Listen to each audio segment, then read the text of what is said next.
I'm Chef Julia Dunaway. I'm here today with my new assistant. Her name is Cacao. She's a little boxer puppy. She's only 9 weeks old, and she's my constant companion. So she's going to be sitting here watching me in her little bed here by the oven, and I'm going to get started.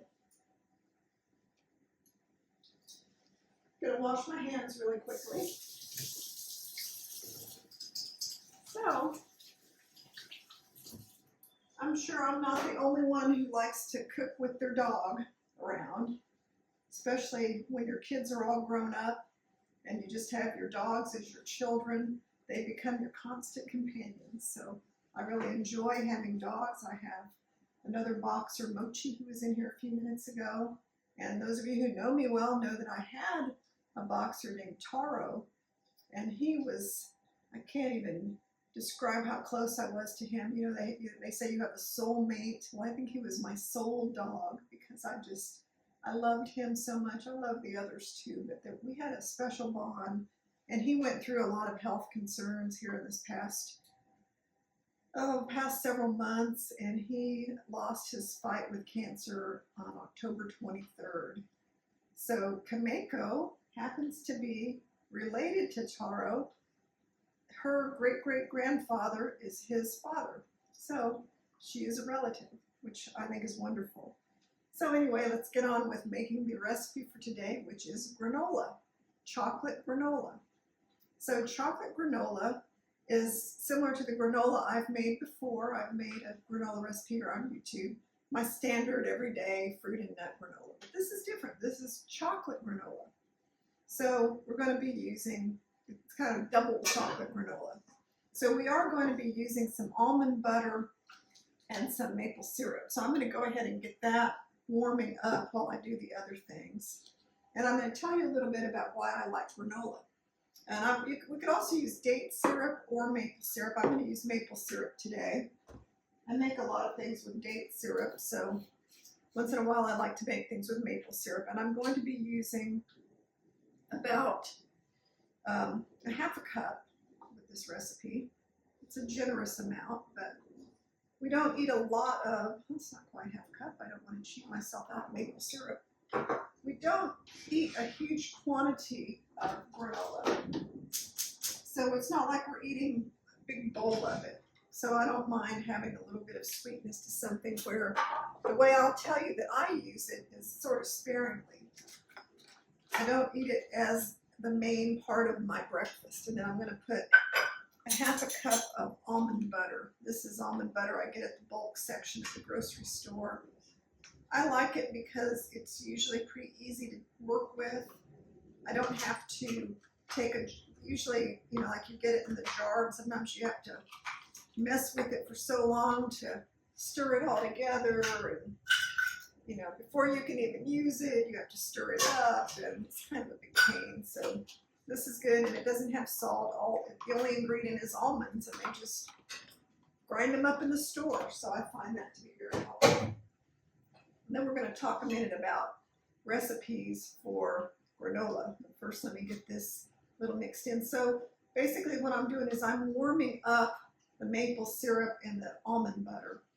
Sometimes you'll see recipes and they'll say just mix the almond butter with the maple syrup or the peanut butter with the honey or whatever. I don't use honey, but that's more common. But I find that a lot of times it stays real gloppy and it's hard to deal with. So that's why I want to put it on very low heat and just let it kind of warm up. And that way it makes it a lot easier for it to stick with the granola. So what about granola? I first started eating homemade granola years and years ago. In fact, my first memories of really good granola before it was really popular was on our honeymoon to Hawaii. We stayed at a really nice hotel, and they had Hawaiian granola, and it was at the breakfast buffet every morning. And it was really good. It had coconut and local macadamia nuts, and I'm sure it was very rich. But I like that. Well, then maybe the next year we went to a bed and breakfast, and it was in a town called Ceylon, which is not far from where I live. And they had this beautiful breakfast granola, and they sold it by the bag. So I bought it. Well, they had a cookbook, and the granola recipe was in the cookbook. So I would make this all the time. But now I make whole food, plant-based, no oil food. Well, this recipe had a half a cup of oil in it, and it also had 3/4 of a cup of honey. So I could adjust the honey, but taking the oil out was like, I didn't think it would taste good without the oil in it. So I never really made it after that. So I don't know what got me started on this quest to make granola, but what really seemed to stimulate my interest in it more recently was I was watching Chef AJ. She does a daily YouTube, Facebook show, and I was watching it last year. It was like a year ago, and there was a couple on the show, and they were 80 years old, and this 80-year-old couple started talking about what they ate every day, and the woman said, I make my own granola. I make it from Mark Bittman's recipe, and we eat it every morning for breakfast. And I thought, I want to live in a world where you eat granola every morning for your breakfast, because that sounded really good to me. Back when I was a lot heavier, I would eat granola on top of yogurt, but it was very fattening. It was like the super, high calorie granola, and then I would get, Greek yogurt, and I would make this like huge thing, and I'm sure it wasn't healthy at all, but it was sweet and it tasted good. And I didn't want to go back into those bad habits, because now I mainly eat things like oatmeal for breakfast, healthy oatmeal kind of things. So I thought, well, maybe I can make this granola and incorporate it into my healthier breakfast, like put it on top of my oatmeal and not eat a whole bowl of granola. So that's what I do. I make the granola by, I make it double batch, and then I put it in these half-gallon jars. And this is the last batch I made. It's probably been, I think it's probably been 2 months since I made this, maybe longer. And I've had this granola in my pantry. It still smells great. In my pantry in this jar, and it's still fresh. I don't freeze it. I don't refrigerate it. I just have it in the pantry in a sealed jar. And I'm going to put today's granola in another. These half-gallon jars are great. They hold a lot. So this granola is a little different from my usual granola because of the chocolate part. I'm going to go ahead and turn the heat off of this because I can tell it's already melted. But we're going to start with the same basic ingredients. In all my granola, I start with whole oats. And these I get in the bulk section of the grocery store. I'm going to put 3 cups in my bag. I usually make a double recipe and make 6 cups, but I've already made a recipe of this morning, so I would have one that was ready. So I've already got another whole batch of it, so that's why I'm only going to make, this is like a single batch, 3 cups. Oh, she's playing like crazy. If you hear her noise, it's Kameko down here playing with her bed. Okay, and then we can put in a cup of chopped nuts. So what are your choices for nuts? Well, today I'm using walnuts and pecans. So I have some walnut halves. I'm going to put about half a cup of those in my cup measuring cup. And then I'm going to put another half a cup of pecans in here. These are Texas pecans I got recently. They're from a place called San Saba, which is the pecan capital of the world, not just Texas. So they have really excellent pecans. So I'm going to chop these nuts up. You could use other nuts, any other nuts. In fact, I have some out just to show you. I had some pistachios, some almonds. I would probably chop the almonds up a little bit. You could use slivered almonds. You could use macadamia nuts. Pretty much any nut you like, hazelnuts. And, it's pretty generous on the nuts, but again, we're not going to use, if you eat it the way I do, I don't eat a lot of it at one time, and I would never snack on it, because that's the kind of stuff I used to do when I was a lot heavier and not very healthy, because I would snack on high-calorie density things like nuts and candy and chips and hummus, and it wasn't a good idea. Okay, so I chopped them up, kind of 1/4 inch, small chop, and then I'm going to stick them in here with the oats. Put this in here. Gotta get this rug away from her. No rug. Won't be tearing up the rug. Okay, and then a cup of coconut, a half a cup of unsweetened coconut flakes.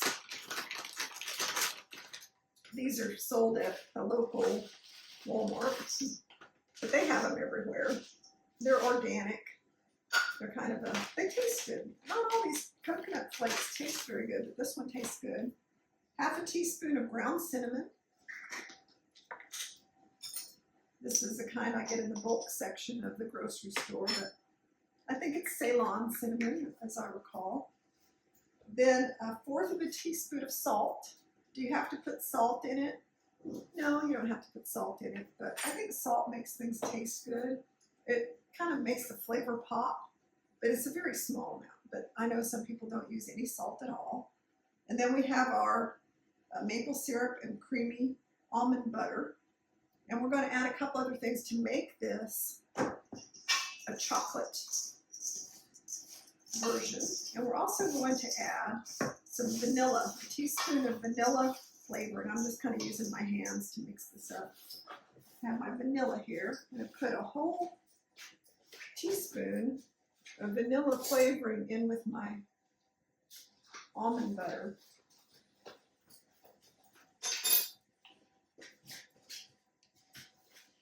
I just like the way that the vanilla gives it a little added flavor. All right, now we've got to get our cacao powder in. So you could use cocoa powder or you could use cacao powder. I think the difference is cacao powder is less processed than cocoa powder. It doesn't have any artificial ingredients. It has one ingredient, which is cacao powder. So that's why, everyone recommends that for smoothies and whatnot. I'm going to put 3 tablespoons in here. Now, you can adjust this. You can put an extra tablespoon in here if you like it more chocolate. But the more chocolate you add, the chances of it being on the bitter side are increased. So I'm kind of not a bitter person, bitter taste person. I don't mind bitter taste, but I tend to be more a mellow taste person, so I like to put a little bit less. But you can put more if you want. And then we have another ingredient we're going to add to this after we bake it, which is the chocolate chips. So we'll talk about that a little bit more. So while I'm talking, I'm going to be mixing. I'm going to put the warm, see how the warm mixture just it flows right in here. We don't have to try to mix it up and get it to work into the oats. This is going to be easy to mix into our oat mixture, which is why I like to warm it up. Can you warm it in the microwave? Yeah, you could put this in the microwave oven and warm it up, but you have to be really careful because it takes about 30 seconds to warm it up in the microwave to melt it. But if you overdo it, like let's say you forget about it or you put it in too long or your microwave, it's one of those that some people have crazy microwaves that they don't seem to work according to the temperature you thought you had, because I've ruined stuff in microwaves before that were not my own. They just didn't work the same. So you can make a big mess with nut butter and maple syrup in a microwave. Plus you can overheat it, and it can be dangerous when you get it out. It'll be bubbling up and kind of explode in your face. So better to do it on the stove. And you don't have to heat it up. Like I said, some people don't heat it up at all. All right, so we have all our basic ingredients in here.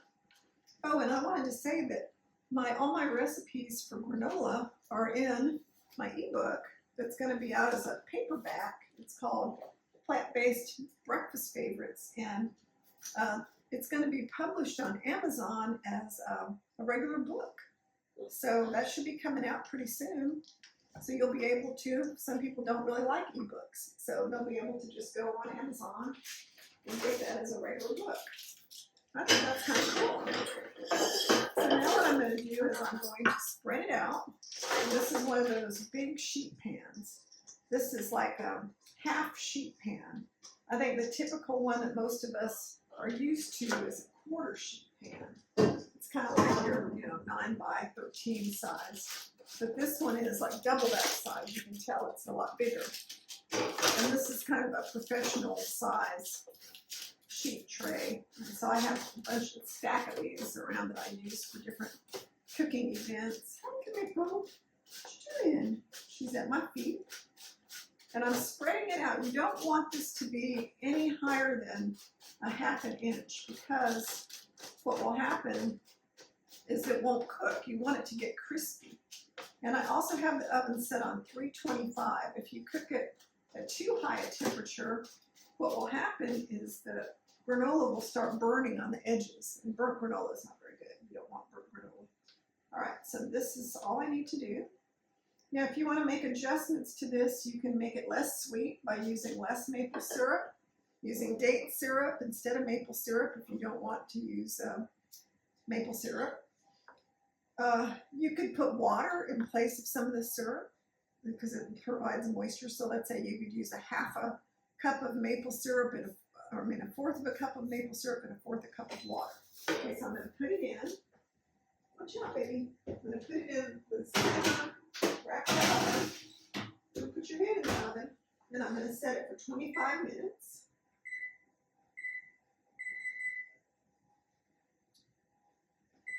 Okay, so I'm setting it for 25 minutes.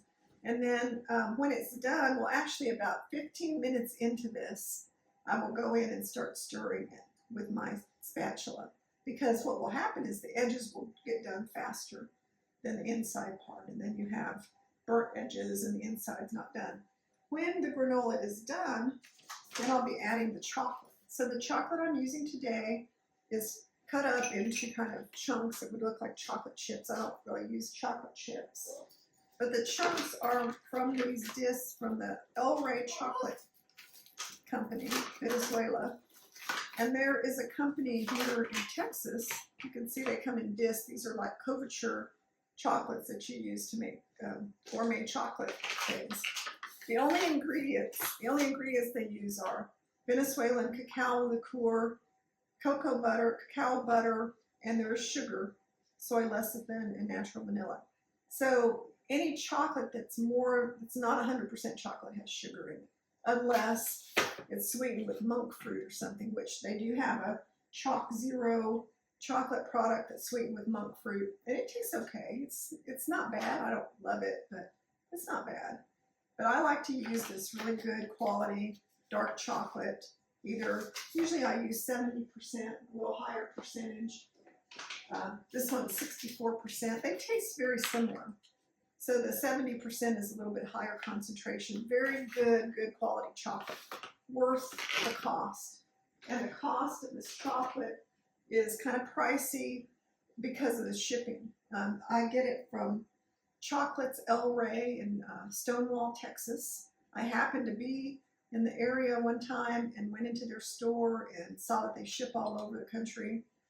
And they used to sell El Rey chocolates in our local gourmet grocery store while they quit selling it. So then I didn't have anywhere to get it, and so all I was getting was Valrhona chocolate, which I like that too. But I always liked the El Rey chocolate. So when I discovered that chocolate store, I started ordering from their online, their website. So Chocolates El Rey, Stonewall, Texas. You can order huge quantities, and I order a lot. I order great big bags of chocolate, and then I keep it in the freezer. So like I only get it out when I need it, and I don't eat a lot of it. And I don't eat it for a snack. I eat it in recipes. Okay, so when this is done, you'll see the finished result. Our wonderful pile of awesome chocolate granola that I know you're going to make over and over again. So I'm going to give it a couple minutes to take a break with my buddy here. Puppies are so soft. And then come back and we'll see the finished granola. The granola is out of the oven. And now we can do the final step, which is to put some of the chocolate on top of it. So remember, I have the nice Master's Blend El Rey chocolate. And I'm just going to put it on the granola while it's still hot. And the reason for that is because the chocolate will start to kind of melt a little bit. And when it does that, it will stick to the granola. So then it won't just be little bits of chocolate floating around by itself. It will kind of melt onto the hot granola. And that really does make a difference. So what it looks like when it's all done, I told you I had made some earlier, is then the chocolate melted, but then it kind of hardened back up, but it stuck to pieces of the granola. So it looks like the granola has little bits of chocolate as part of it. So here's the finished granola, and then what I'm going to do is both of those batches of 3 cups of oatmeal each will fit into 1/2 gallon jar, and I'll have a new supply of granola.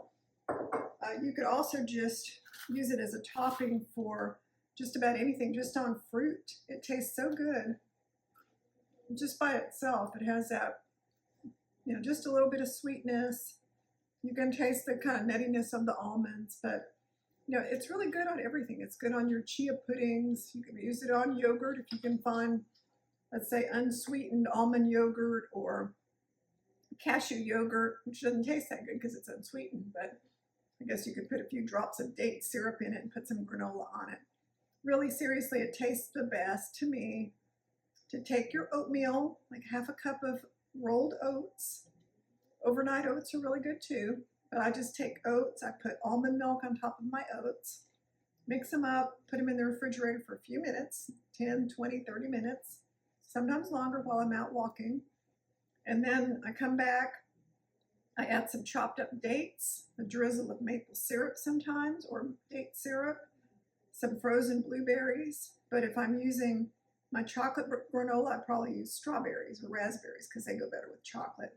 And then I just take, it's probably 1/4 cup is the amount I use out of my jar of granola. I get it out of the pantry and put about 1/4 cup of granola on top of my oatmeal bowl. And that gives me that satisfying crunch. It's a little sweetness. It's got all the nuttiness. It's got everything I like. Have I lost weight doing this? Yes, I lost a total of 30 pounds, but I've kept my weight off for over a year, and I eat granola almost every day. So you can eat granola and not gain weight. It's not a terrible thing unless you eat it as a snack, okay? If you sat down and started eating all this granola just because it tastes great, you could eat it as a snack, but no, that's a bad idea. And if you're prone toward snacking on stuff like this, if you have it around, then it's probably not your best thing to make. But if you're like me and you can just use a little bit a day, then you'll be good to go. So that's it for my granola, double chocolate granola. I hope you enjoyed the recipe, and I hope you enjoyed my new assistant, who is now taking a little snooze, but she's always eager to wake up.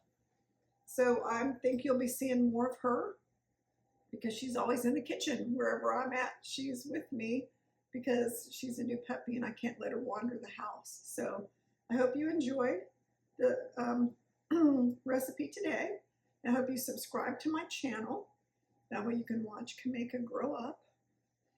And, you know, I do a lot of whole food, plant-based, no oil recipes, usually pretty healthy. The New Year's coming, so I'll be doing private coaching again.